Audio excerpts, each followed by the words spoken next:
so big 19 nagamba omanyi nsasage n'ebintu ebisesa mu entertainment business byanjawulo ate bingi so wali ku channel yaffe ogenda kugenza subscribing enkola ya video ne rupi exclusively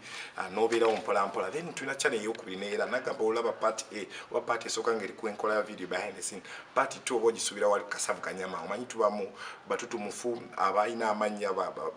bannabyabufuzi bannabakatemba ne bayimbi baffe baserebo baffe mu ggwanga Uganda so nakulwaliro of course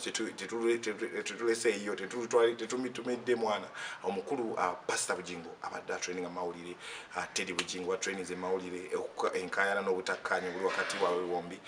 nga tutunulira engeri gye bali nti abaagala manyi bagambe wali abaagala n'ababiri tosa ekyo neffe abamawulire nga wotumanyi tutaddemu ebyaffe batulina okuwongeramu ebyaffe okwogera ku byaffe so embeera eno abaana bakulu bombi bali mu mukwano bamaze ebbanga for over 15 to 20 years ngwali mu mukwano so enkweva wanti Pastor Bujingo avaayo aganza emu ku ndigazi mu church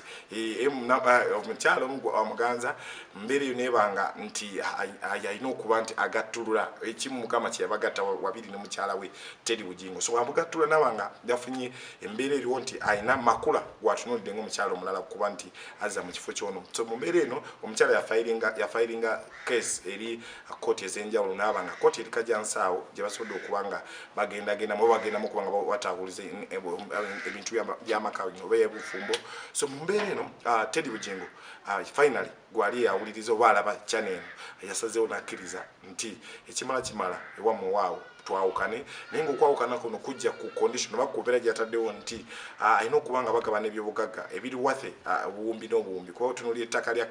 Canaan Land Bakayanya libaliramu obuwumbi 8 ku 10 obwe Uganda then church ennyumba eri eseguku kugatta n'amaka ge yazimbira omukyalo ono makula so bintu bingi n'ebyobugagga ebibakayanya nti Pastor Bujingo aba akukkiriza kwawukana oba nga ateekawo embeera nga okusattulula obufumbo buno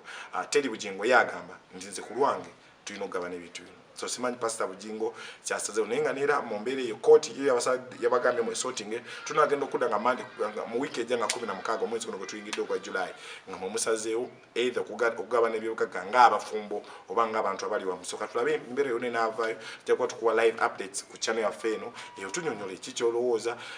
bano baani kikutaganya batya naddala mwenna abali ebweru mu nsi ze USA UAE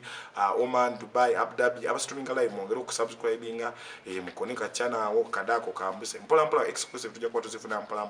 nga tukyamusa mpola yabadde rupi okuva ali eriko enkola video behind the scenes ne Kasavu Kanyama channel za phase ebiri part e ojira bino part B ebireri then happy life abira wa ku kamera na directing sheno oba exclusive zone ziva mu bannabyafuzi bannabitone abatutumufu ne ba comedian n'abantu abenjawulo mu Uganda ne East Africa at large.